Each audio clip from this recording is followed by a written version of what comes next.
Good morning, everybody, and welcome to the Tea with Krema. It's a morning for me, so it's morning for everybody. It's so uncommon for me to record in the morning, so I'm just really riding this energy. It's really fun. But today, we are talking about a hot topic issue that's coming up really saliently recently, and that is the government's decision to forgive around $10,000 of student loan debt. We posted it one time on the social media, and wow, what reactions we got. I was kind of a little actually very surprised. So, had to unpack it a little bit. I'm very curious. But before we dive in deep to a very intense, potentially part one of who knows how many parts episode, we got to do our tea check. So, Emma, what you drinking for today's very intense episode? Well, it's my bedtime very soon, so after this episode, it's probably going to put me to bed. Hopefully, I'll just get so fired up, it'll tire me out. So I am drinking a Puka Nighttime. I think I've drank this one the last time that I was doing a night episode. Yeah, it's pretty solid. It's very licoricey. That's the only thing that I'm not a huge fan of. But I still like it. What are you drinking today? I'm very excited about today's tea. So early on in my tea journey, I was reading about very popular teas. And one thing that I read was about Dragon Well green tea. It's apparently one of the more famous green teas from China. And I was like, how do I get my hands on some of these teas? I just want to try it. I just want to try it. And so Sips By really came through, and they sent me an Organic Superior Westlake Dragon Well green tea by the Sipping Streams Tea Company. Mm-hmm. And honestly, it's been pretty good. It matches the hype? I would say so. Because you know how a lot of green teas, you kind of have to add a little honey to zhuzh it up a bit? I'm drinking this tea straight, no problem. Wow, look at you. So I really like it. I really want to try, and I know if it's coming in a Sips By box, it's not necessarily like the most expensive type of that tea. But I think this opened really well. I'm really excited, and I definitely want to try even more fancy Dragon Well green tea. Ew. This is just a gateway to all the green teas that are about to happen. Literally. So if anyone out there literally wants to buy me a cup of tea, I'm just saying. We will give you that information at the end with our Venmo. But if you're only going to listen up to this part, at the Tea with Krema on Venmo. for that cup of tea, Well, this one's a big episode. So I'm going to just let you lead it, let you turn it over. Let's go on this journey of money. Let's do this. So, as you all know, Chris and I are both master's holders, which came with a certain amount of debt. We also went through our undergrad programs, both at very, nationwide renowned universities, especially Chris at UT Austin and myself at UC Riverside, which is on the come up, y'all. It wasn't at the time, but now it is. When this announcement came out from President Biden that he was planning on forgiving $10,000 worth of loans for other students, but I don't know if you read that other part. It's $20,000 for Pell Grant borrowers, which I was a Pell Grant borrower. Were you? Yes, absolutely. Yes. So if you're not familiar, Pell Grants are for students who are from lower socioeconomic statuses. I believe the families need to make less than X amount of money. I'm not sure what that X amount of money is. All I know is that I could not afford to go to school without a Pell Grant. So I definitely had the maximum Pell Grant. Did you too? Yeah. So as we were having this conversation and we were seeing all of this happening, I was super stoked. I was like, great, $20,000. I still owe more than that. So why not?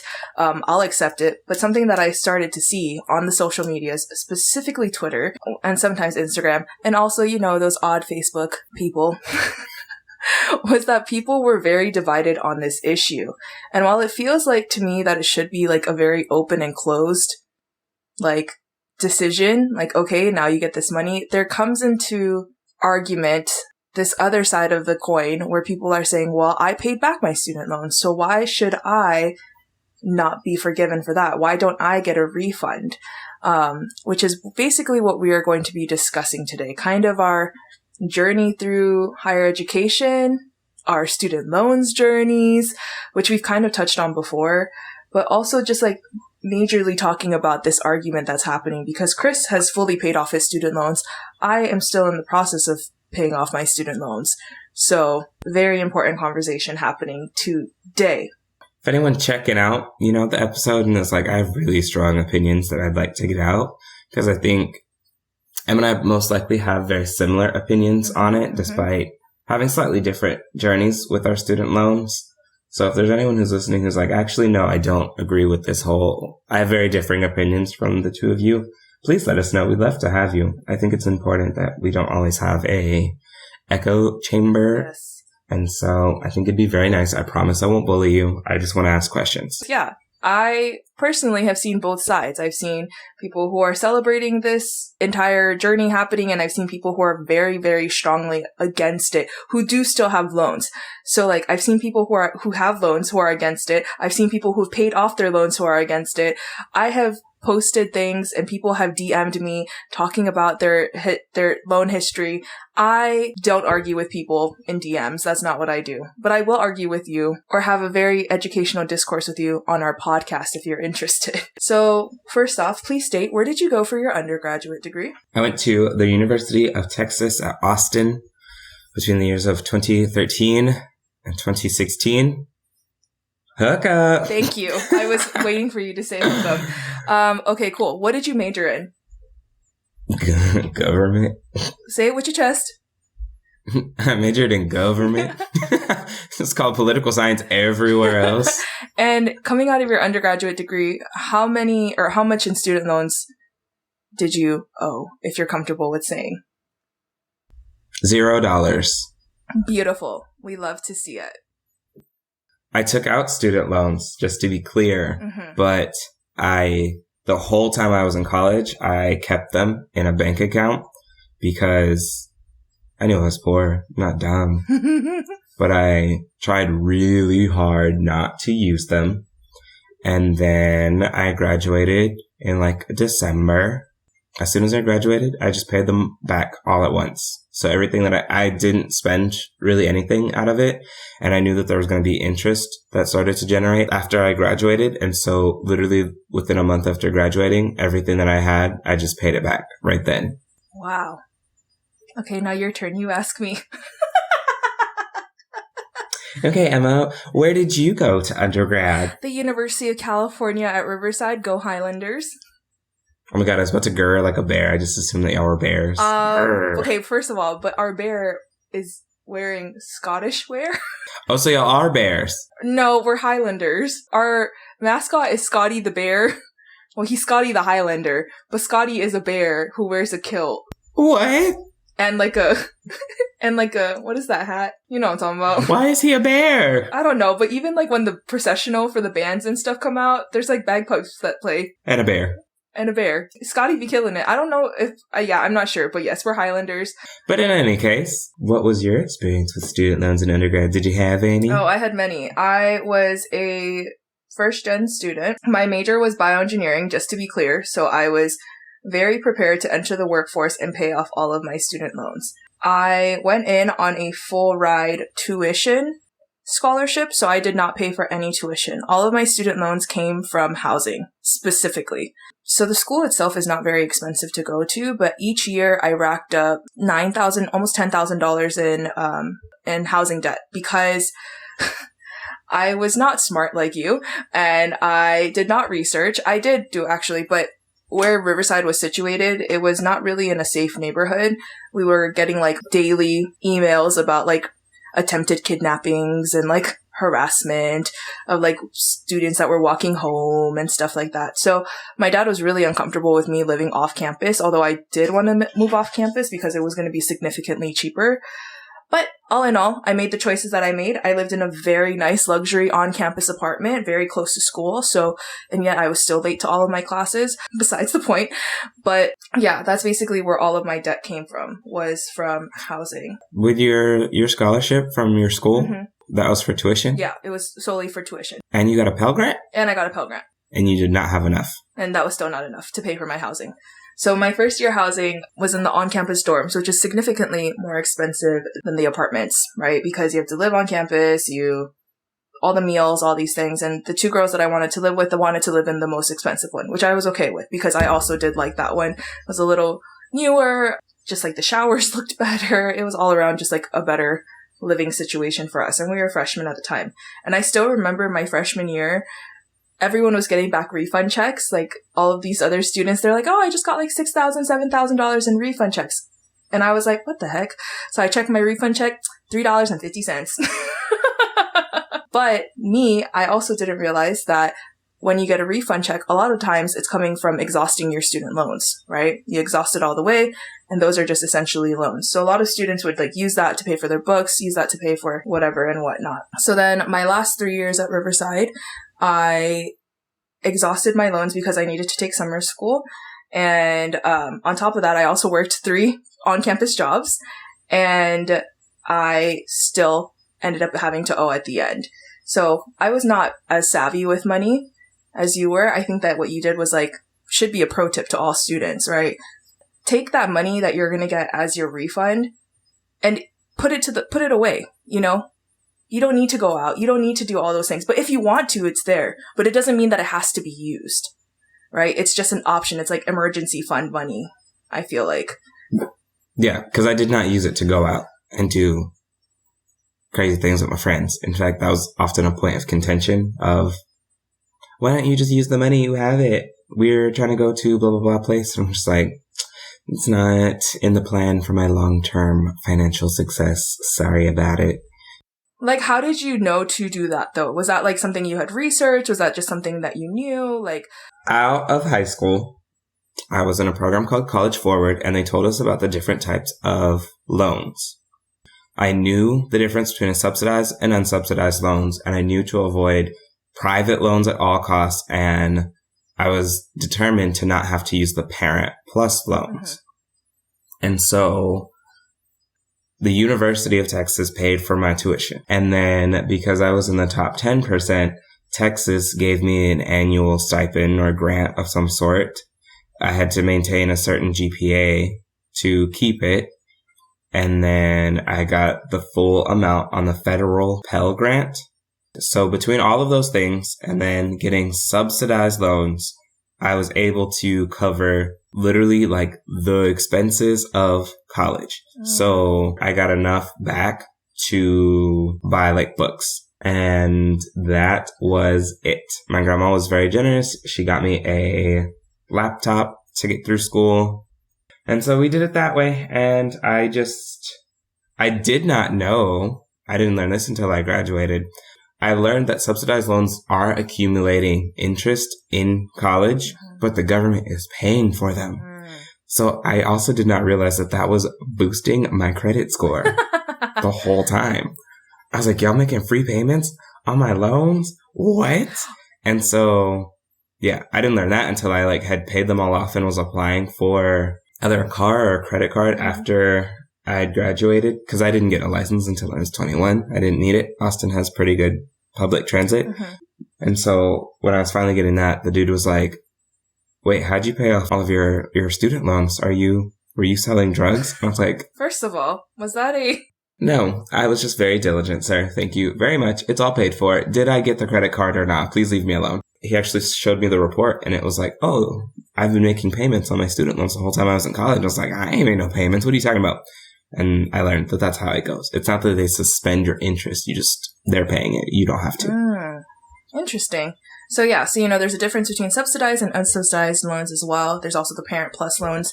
I did not qualify for the Parent Plus loan. I think I actually did qualify for the Parent Plus loans, but then my mom already had loans from my sister, so I was trying my hardest not to get those if I could help it, which then contributed to me having to exhaust my loans as far as they would go because I needed to pay for books, and certain things. And I remember like my refund checks still were not anything exorbitant. Like I think I was maybe getting $2,000 or $3,000 back, and that was paying solely for books, and it was such a hassle. And then I would take whatever was remaining and stretch it for the rest of the time because like my paycheck was going towards gas.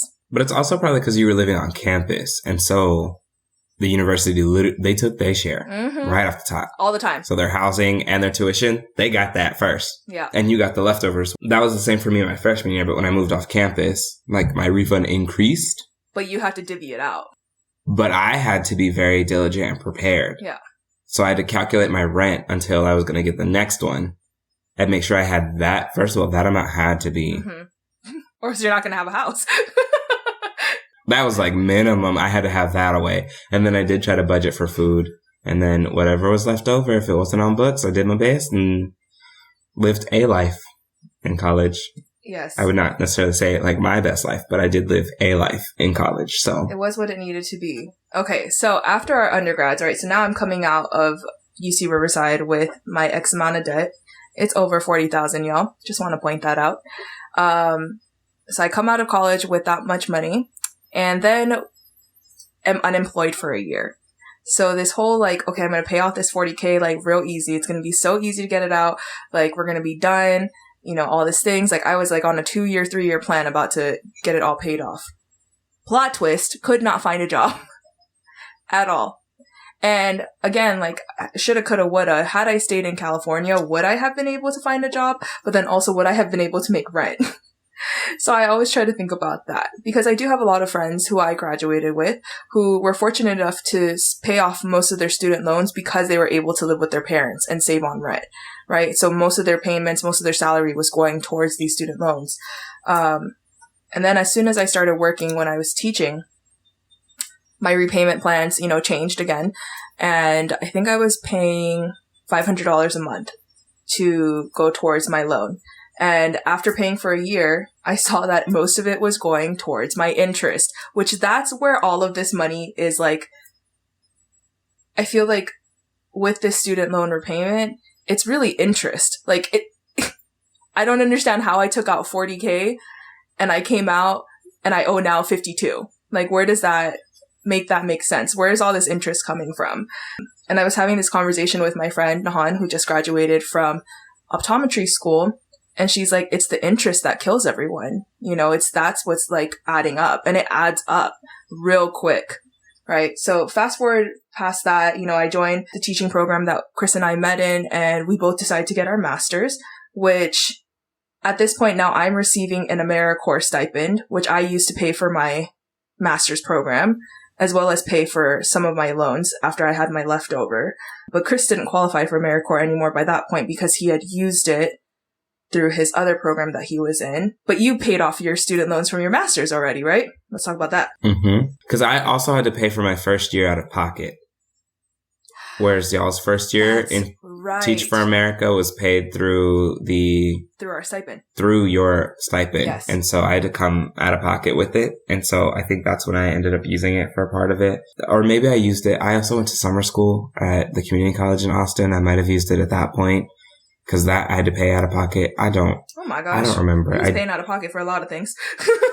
I had an AmeriCorps award. I have used it in some capacity. I was really annoyed because graduate students don't qualify for really anything. At all. Except for loans. And so I think in the end, graduating from Wesleyan was $10,000. Because we really only paid for the second year. Yeah. Well, I mean, technically I paid for both years. But I think that's also why I jumped on that opportunity, because I was like, after I learned about the loan thing, I was like, oh, you'll never find a cheaper master's degree. No, anywhere. Like to where you're only paying one of the years of tuition, really. Yes. And we were still getting a discount for being Teach for America. Yes. So that was one of those like, oh, I'm going to get this degree. I can afford $10,000. And so we graduated in 2019 with our degrees. And I finished paying for it when I got Teacher of the Year of the district. And I got that fun little stipend. And I was able to finish and be student loan debt free a second time. And I'd been pretty aggressive in my repayment plan anyway. Yeah. I don't like being in debt with things. And so I was trying to pay them off real quick, like really aggressive payment plan there. And again, because that interest was, even on that loan in that short amount of time, I was paying a lot of interest and not as much principal. And I was like, you're not going to get me caught up and trapped over $10,000. No. And so as soon as I was able to pay all that amount, I was done. Because even my plan without the stipend, I would have been done in the next. You were about to be done. So yes, I was very aggressive on my repayment plan because I had the ability and option to. So this brings us into COVID. COVID comes around. So by this point, I'm paying $500 on my loan. You're being aggressive on your loan as well, on top of everything. And so COVID comes around and we get that debt relief. Were you paying during that time? First of all, it wasn't debt relief. Oh, I mean, not debt relief, but interest relief. I should call it that. Interest relief. It was interest relief and a suspension of mandatory payments, if I'm not mistaken. Yes. But no, I don't think I stopped paying for it because there was no, I remember. So I kept paying because I had the ability to. I was still employed. And once I learned that there was no additional interest being added, I went in and was like, oh no, like we're going straight for principal at this point. Like get that interest done and we're going straight for principal and we're going to ride this program until it's done. And then it was done. And yeah, so I definitely took advantage of the COVID suspension program and did not stop paying. I would full on just tackled it. I think I paid all throughout 2020 and then I stopped because I didn't budget. I didn't know my budget. And this is when I learned that I didn't know how to budget correctly because I got a new car. And then with the insurance and everything like that, I should have just kept my old car. That's the end of the game was that I could not have afforded it. And I should not have ever gone into buying a car the way that I did. But I knew I had to pay my car note because that was going to be taken away if I didn't. And so I used that relief and I did not pay after 2020. So, now that I'm working internationally, I do make pretty comparable, but because there's a lot more stipends and things involved, I can't afford to pay my student loan and I don't have a car note anymore. I don't have any of those other types of things. And so now it's coming back up, right? And now it's been getting pushed off. And I think now they're going to restart loan payments January 2023. Now it's the time to really figure out. Isaac's about to come here. Really figure out my budget. How much can I put towards it? I'm not sure what repayment looks like if I'm not making USD. That's also another thing that was part of this new plan was that the repayment plan cannot exceed over 5% of your income. First of all, don't tell me what I can and can't pay. No, you can, but people were being predatory. Loan companies were being predatory and making it 20%. Oh. So it's you can go over that, but they can't ask for more than that. Yeah, but you can ask, you can say, well, I think I can, take away 10% of my discretionary funds. That's fine. But they can no longer go over the 5%. Now, again, if y'all want to fact check me on that, I did read that somewhere. Are you marrying into more student loan debt too? Yes. So Isaac was also on a pretty hefty, scholarship. He was on both an athletic and a academic scholarship. But once he lost his eligibility to play football, he lost his athletic scholarship, which meant then he had to go and get student loans. I think he was qualifying for Pell Grants as well. But thankfully, he acquired less than, I believe, $20,000. So yes, he's more marrying into my debt than I am marrying his debt. Hopefully with this debt relief forgiveness, he'll get all of his forgiven. Then, I just have to focus on mine. But that is an important conversation to have with your partners. We really did have to sit down and I was like, are you sure?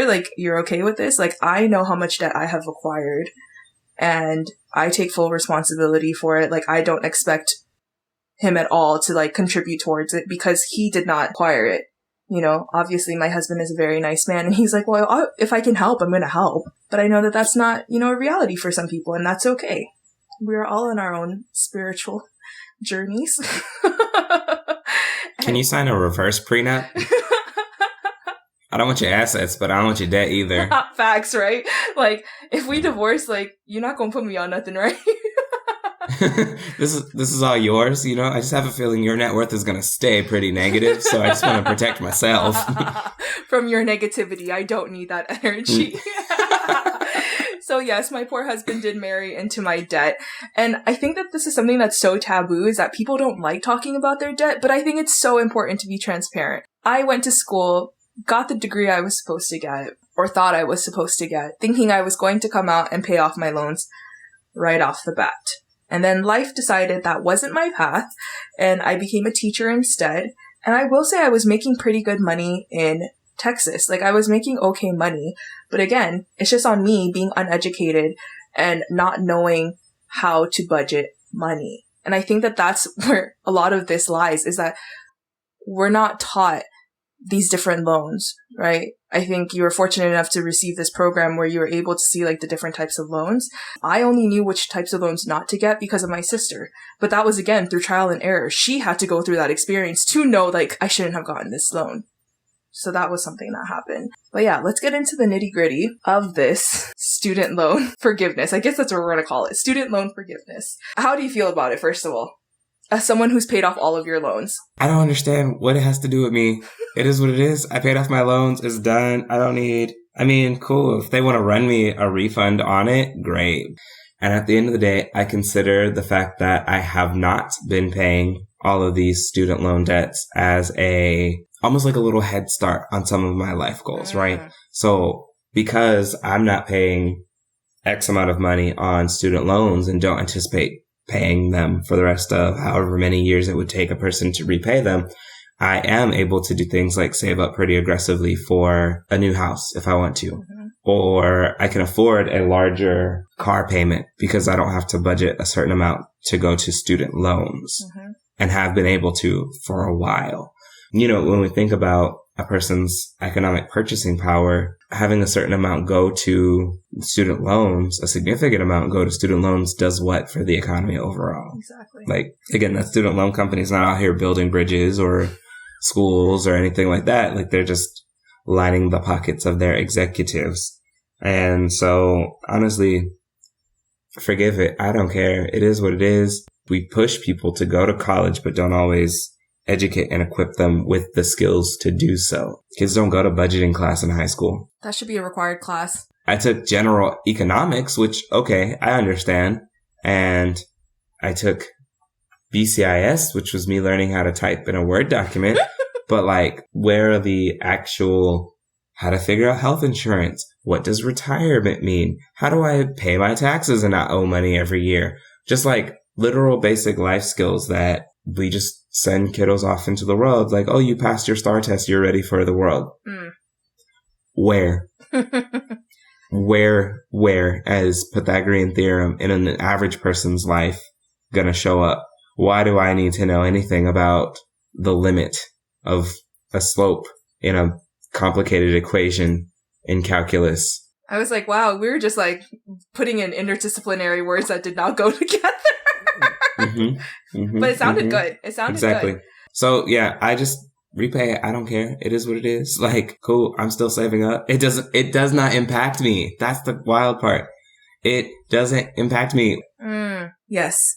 And I think that, like, I agree 100%, you know, and as someone who still owes, you know, who still has student loan debt, I understand that my argument, you know, towards forgiveness may seem like, oh, it's very like self-serving. Well, yes, it is very self-serving because these are moves that are happening that are still disproportionately affecting Black and Brown communities. So the Education Data Initiative it's a team of researchers who have important discussions in education. And so they do all of this research to find different stats and numbers and things like that. So they're also source themselves. But on their findings for student loan debt by race, they found that Black and African college graduates owe an average of $25,000 more in student loan debt than white college graduates.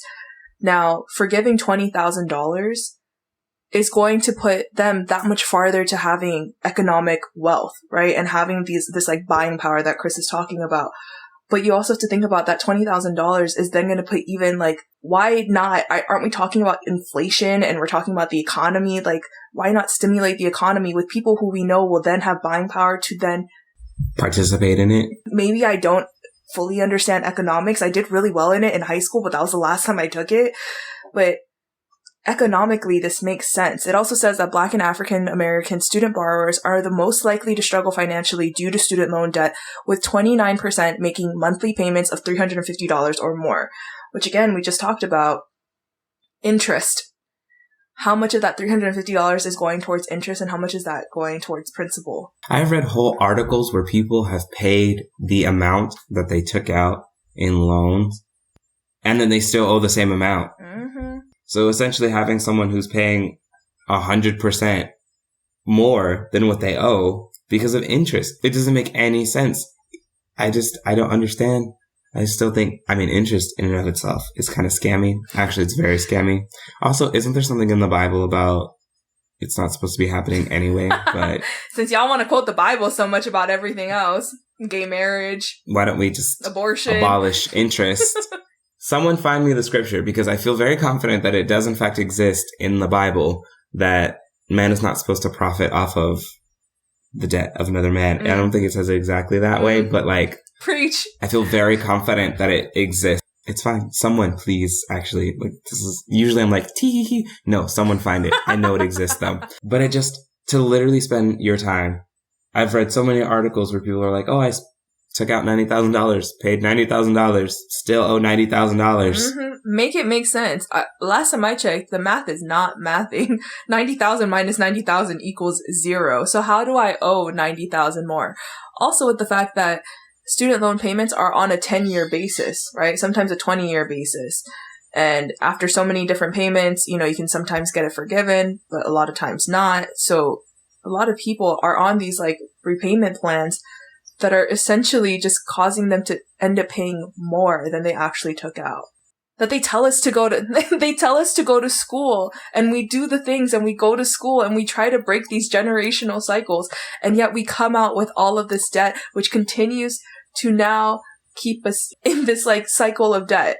We have many strong feelings. My strongest feeling is that if it does not affect you, and I'm sorry if you paid back your loans, but the fact that you were in a position to pay back your loans, I need you to reflect on that.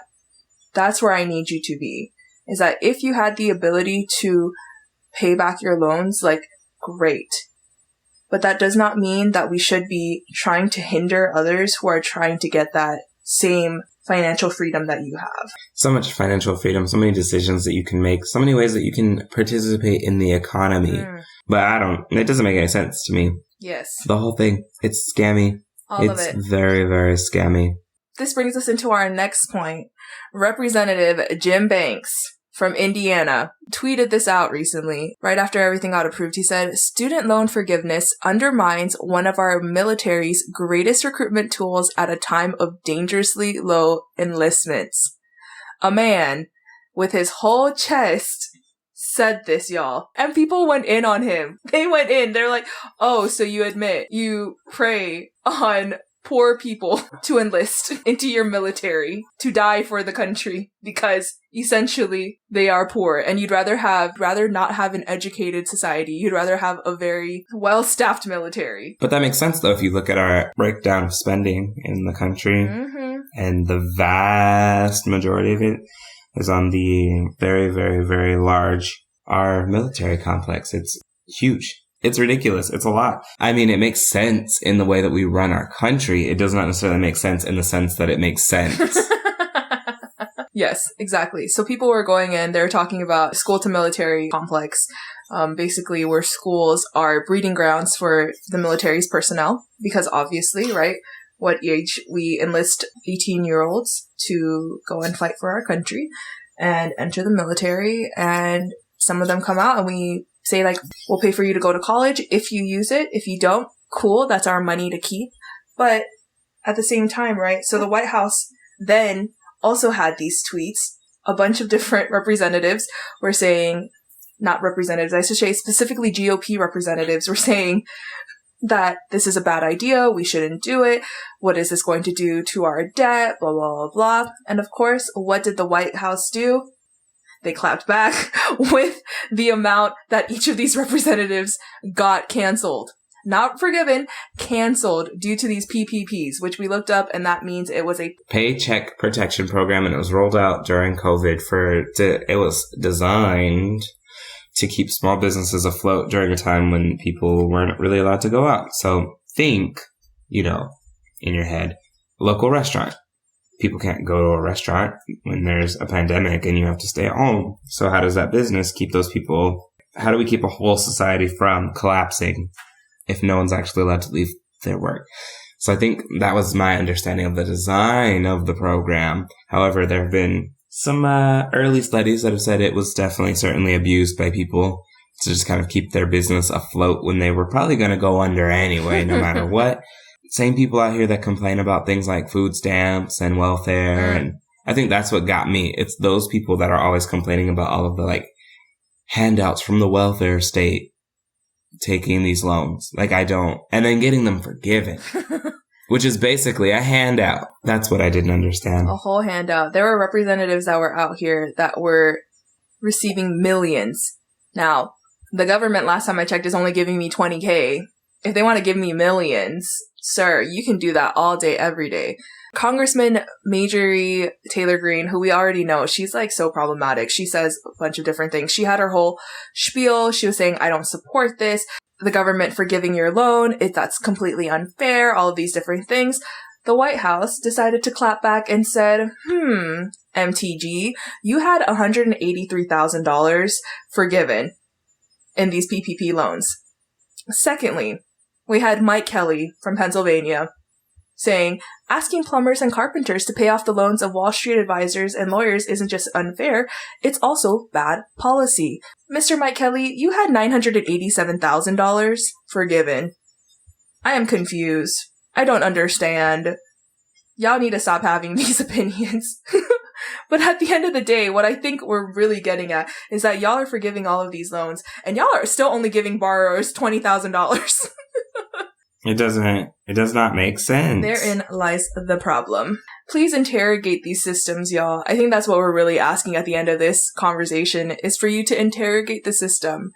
Because yes, this is such a win for borrowers, for Black and brown borrowers, for all borrowers, honestly. But if we can forgive this much money for individual people, why can't we just cancel it all? Cancel the debt. Again, I don't know enough about debt to be like, I don't know how possible or plausible it is, but I'm just saying that, like, we do give a lot of handouts to a lot of different places. Tax breaks. Corporations that pay $0 in taxes because of tax breaks. Like, I'm of the mindset, the economic mindset, that if we gonna do taxes, everyone pays their little percent. All the companies pay their little percent, and then we're done. I don't know why we got all these differentiated little things and people can get all these little tax breaks. Like, pay your bills and be done with it. Because that's why y'all have all these problems. Oh, why do they get $10,000 worth of handouts? Not looking at, like, corporations that are getting billions of dollars worth of handouts. But that's why I'm just like, no, forgive it. I don't care. It is what it is. I don't care.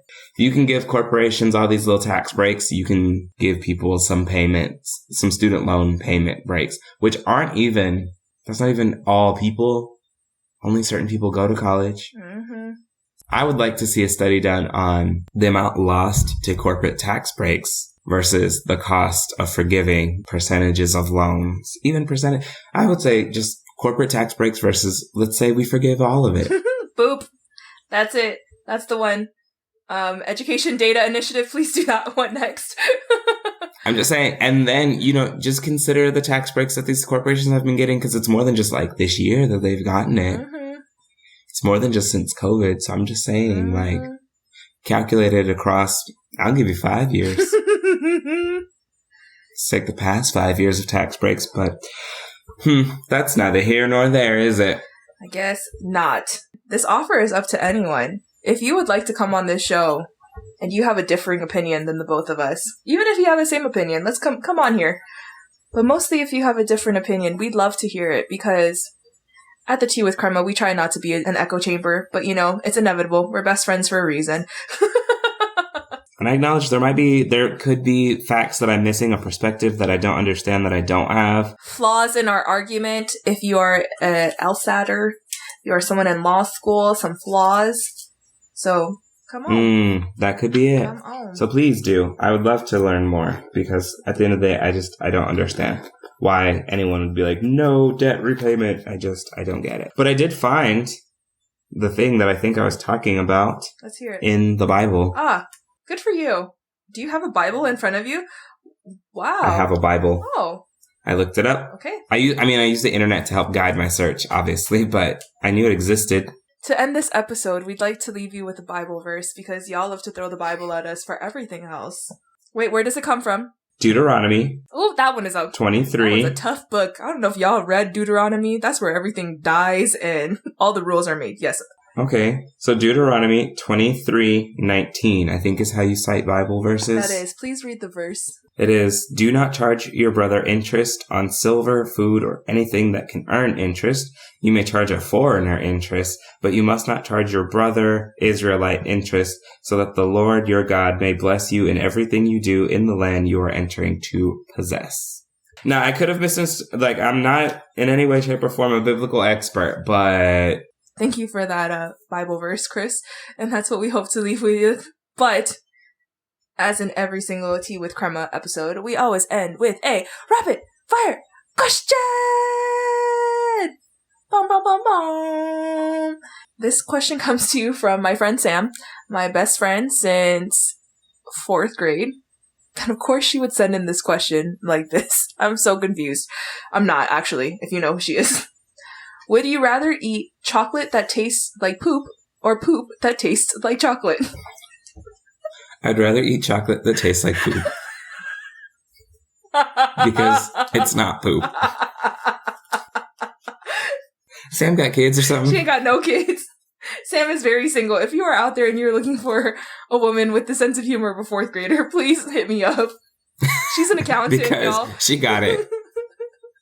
Truly, I was like, do one of her kids come home from school and was like, this is the question. No, this came from Sam's brain. What are you eating?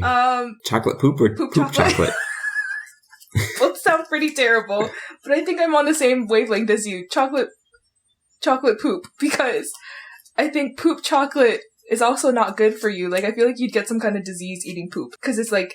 Exactly. Because it's that. It's bacteria and things like that. Anyway, moving on. What is your question? So mine, again, came from Reddit. And honestly, the man that posted this question got royally clowned. Oh, no. Because, honestly, it was dumb. And then he tried to defend it. Oh, it was great. Even worse. You know, when the lottery was up really high, the question was, would you have rather won that amount in the lottery or gained 100,000 LinkedIn followers? Oh. Was that a real question? And this man, yes. And he said anyone who chose the lottery was dumb and that you should have chose the LinkedIn followers. What? Are these LinkedIn followers all going to give me X amount of money? I'm confused. What? Well, that was his theory, was having the network would have given you all these extra opportunities and stuff. Okay, not enough for 1.29 billion. The heck? Like, bro, what? There's no amount of followers. Unless I had 1.29 billion followers who were all willing to give me $1. But not even that. It's LinkedIn. It's not even like a pop in social media. You know, like some of these social medias, you got 100,000 followers on like Twitter or Instagram. You're still not anything, right? You're like basic at that point. Like you have a huge following. Great. But that doesn't pay the bills. Now, the people who make the money, who pay the bills, that's the 1 million, you know, the millions of followers. You're a micro-influencer if you only have 100,000. This point, you just signed up for Twitter. Like, what were you doing? You had one viral tweet. Like, I'm so confused by that man thought that was a comparable question. He really thought he came up with something. He really did. And then was like really trying to defend it. No. It was bad. I just brought it up because we were talking about money the whole episode. So I was like, Good question. Really flip that around. But in any case, where can people find the podcast? You can find our podcast on Instagram and Twitter at the Tea with Krema. You can also find us anywhere that you stream your podcast, as well as YouTube. If you'd like to buy us a cup of tea because you want to support Chris's green tea habit, specifically that really special green tea, please Venmo us at the Tea with Krema. We hope to see you next time. Bye!